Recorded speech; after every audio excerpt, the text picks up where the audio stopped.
It's Wellness Wednesdays. It's Wellness Wednesdays, and you'll notice Zelda is helping. Hi, Zelda. You gonna say hi? Void Cat, right? Hi, Zelda. Yeah, Void Cat by microphone. Yeah, I know, honey. Not paying attention to you. Cat hair on my face. Okay, so this Wellness Wednesday, we're gonna talk about autism, the passage of time, and trauma, because this was something that has come up quite a bit in my client work.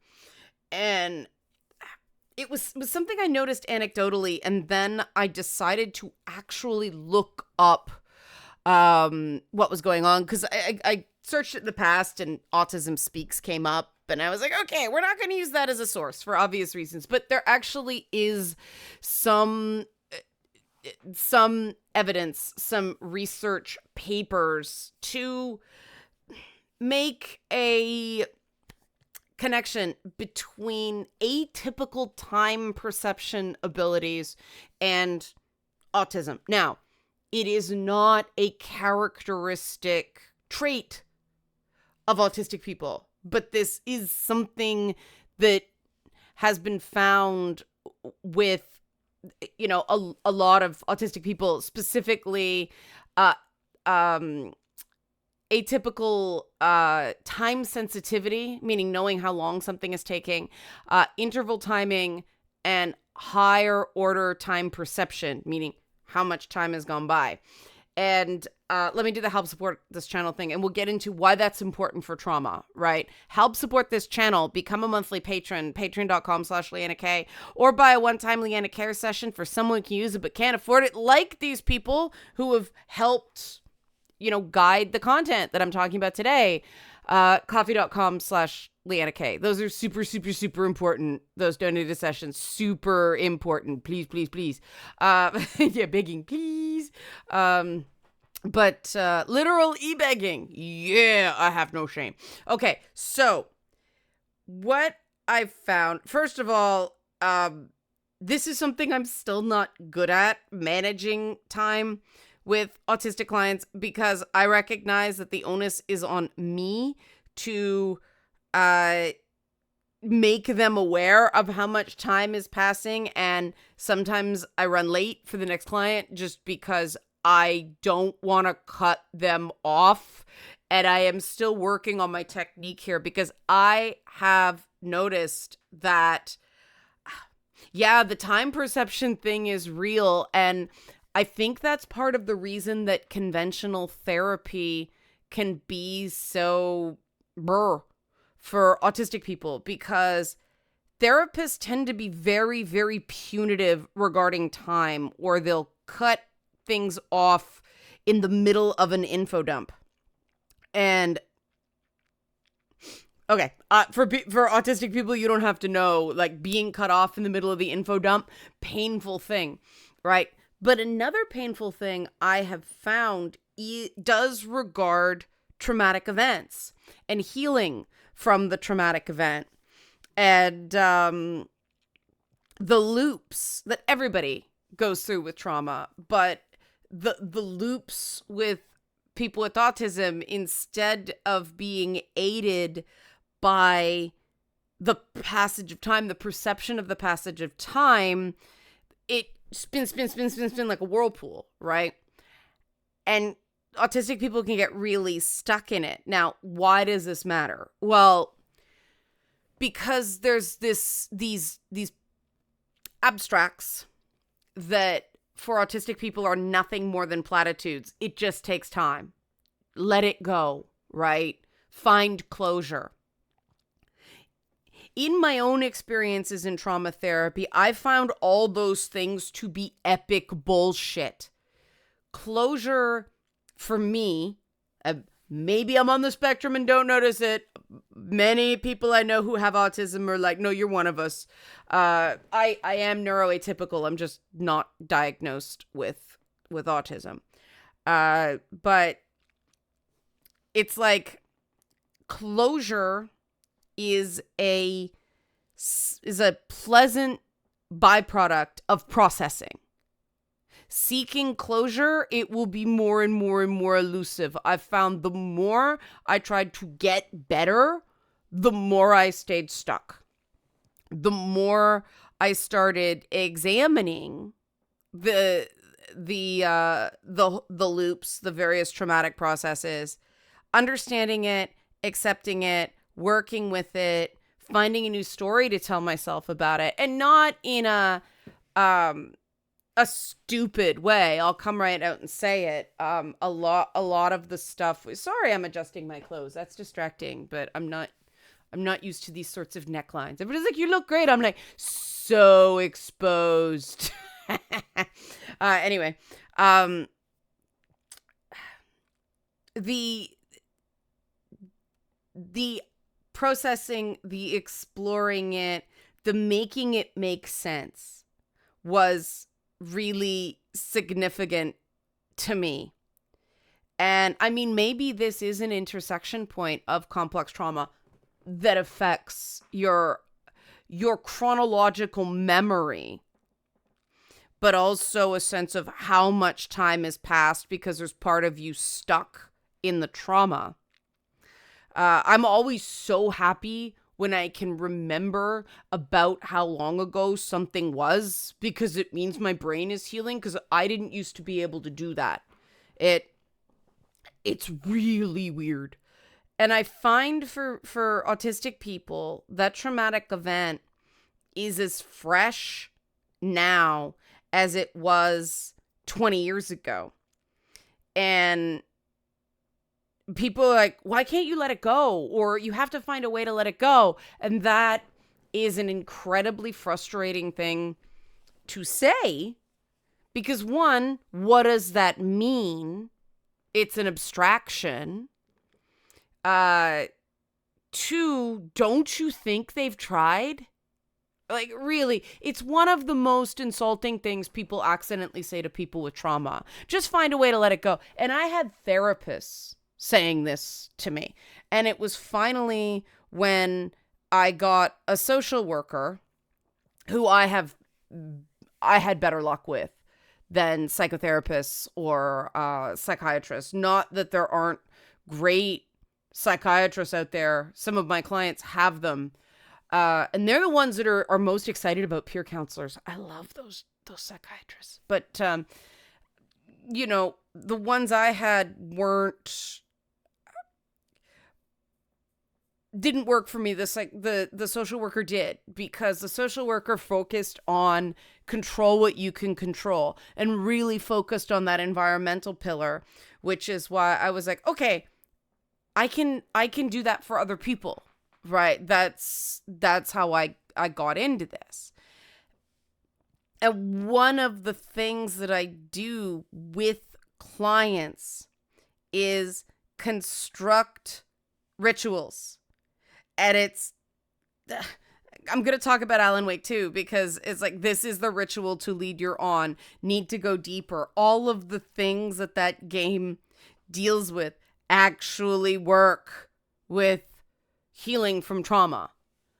And the conceptualization that is required to do these things, where neurotypicals just go, okay, there's this basic balloon shape that is moving on, and this basic balloon shape of letting it go, and this basic balloon shape of healing, and I'll just make that balloon shape what I want it to be and do these heuristic, neurotypical magic things and get there. That doesn't work with an autistic person. Quite the opposite. It leads to a lot of frustration and a sense of failure, and more and more withdrawing from greater world socialization, just because people get upset with them and they don't understand why, and people get frustrated with them and they don't understand why, and the best thing to do is just stay away. And at least 5 of my clients right now watching are going, she's talking about me. It's all of you guys. Not what, like, you are far from alone on this one. And this is true of some neurotypical people too. I think this is why the strongest people on the planet, first responders, veterans, get whacked by PTS because they cannot stand being an annoyance or a burden or an inconvenience to the people around them. They're the ones that carried other people and they want to be helpful, but the helpfulness deficit gets bigger and bigger and bigger, right? As it goes on, because people don't know how to help them. They're afraid to try to help them. They're afraid to walk with them in their pain while they go through the ritual of healing because they don't want to make it worse. But the truth is, the worst thing you can do is do nothing. You know, reject a person. Like rejection and trauma is huge. It creates new traumas. But we're not talking about that. We're sticking with the passage of time and closure. Time.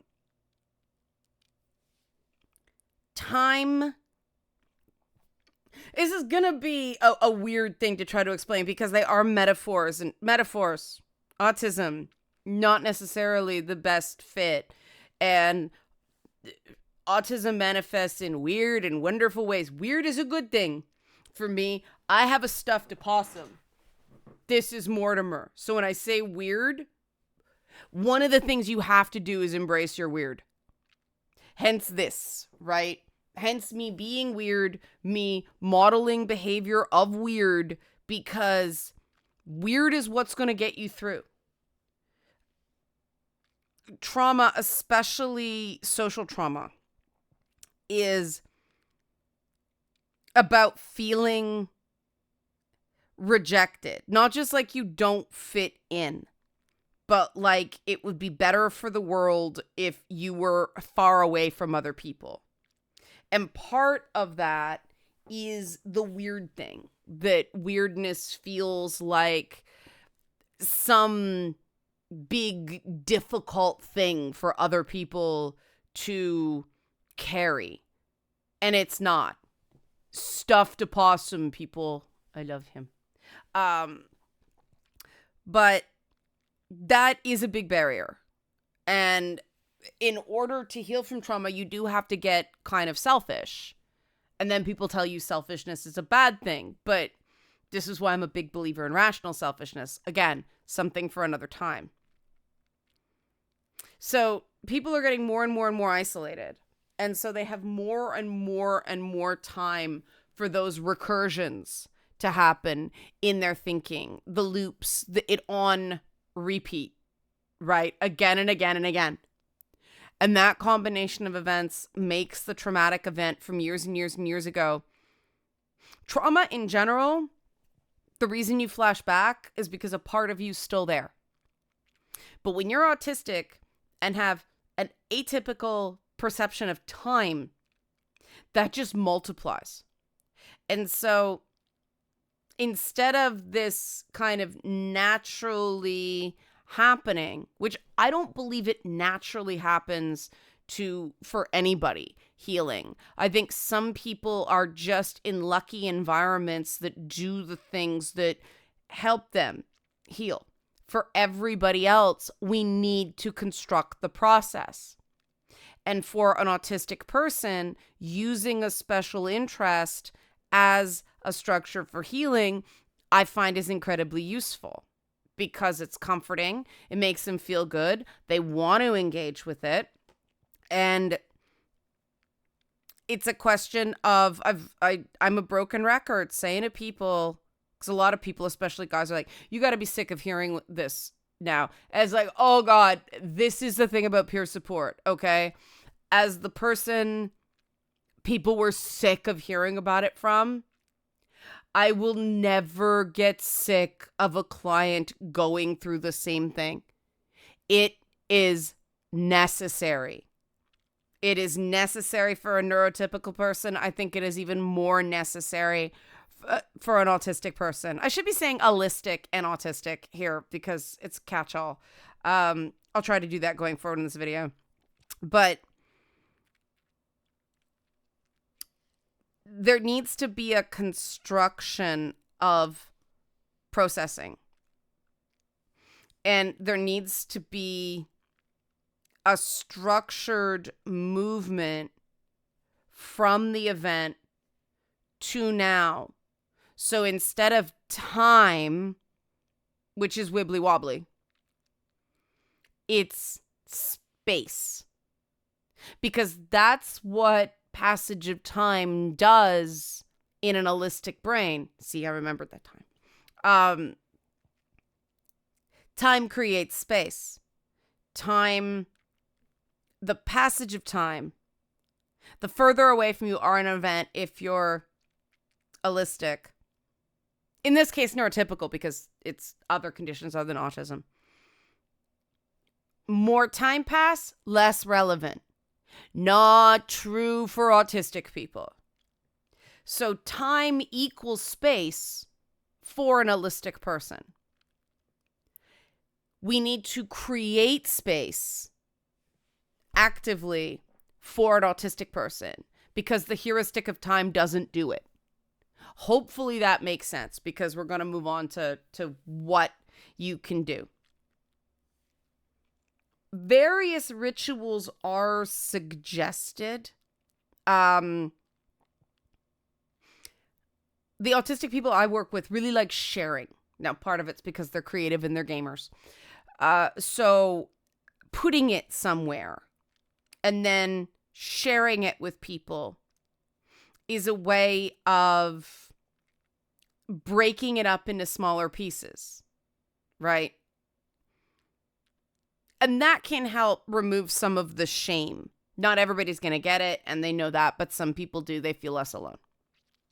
And shame and isolation are big reasons why trauma continues to haunt us. Never mind the inherent shit with trauma. Other people are things like, some people do the writing it on the balloon and letting it go.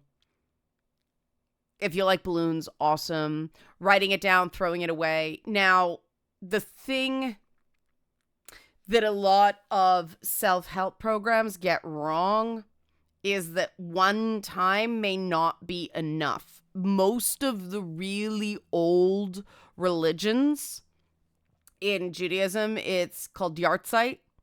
When you lose somebody, you light a candle at certain times every year. It's a repetitive ritual to help create space between you and the loss, the marker of the activity. So even if your body can't perceive a year going by, it's, oh, this is the third time I've lit the yahrzeit, right? You are creating space between you and the event, and that helps you conceive of the distance. And for most people, it takes about a year. Some people take a lot longer to grieve that loss. There's no time limit on grief.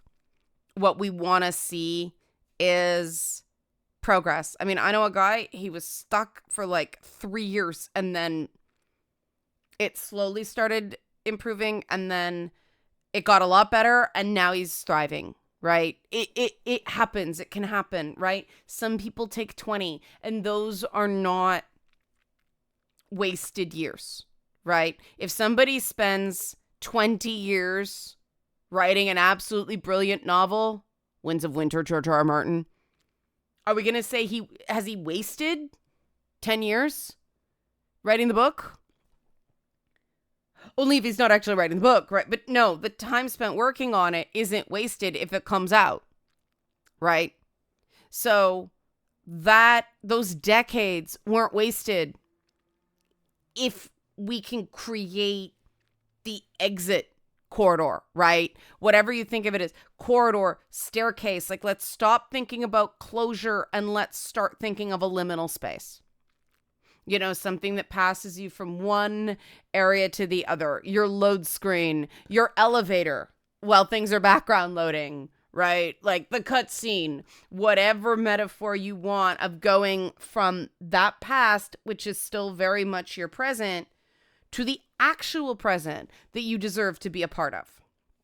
And that ritual can involve writing it down, talking about it. I try every time we talk about it to give a different perspective or point out a different detail that I didn't know or I didn't remember before.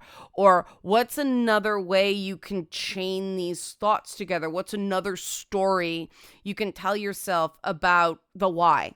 For instance, like, let's challenge some assumptions. Let's not take things for granted. Let's evolve the narrative so we can see some changes. That's one way to create space. There are other ways, right? Some people find writing in a diary helps because you're filling up the book. Space, right? Not just time. Some people find a daily ritual that involves walking. You know, you go somewhere, you touch a particular post or whatever, knock, knock, walk back, whatever. It is creating space. But having a tally somehow so you know how many times you've done it. If you're comorbid with OCD, probably not the best plan. But that's the thing. Everybody needs their own individual process because it's you. You're an individual. And that's true of everybody. And that's why I feel so fortunate to work with autistic people, because this stuff works for allistic people as well. It can make things more effective for allistic people. But for autistic people, it's essential. The it takes time doesn't work. It doesn't take time. It takes space. And it takes rearranging the space so it makes sense. Right? Right. It's possible. It's doable for everybody. Right, Mortimer? Embrace your weird. Stuffed opossum. Help support this channel. Become a monthly patron. Patreon.com/Leanna K. Or buy a one-time Leanna Care session for someone can use it but can't afford it. Coffee.com/Leanna K. Super, super, super important to keep those donated sessions coming so we can do this kind of work, right? Thanks for watching and be well.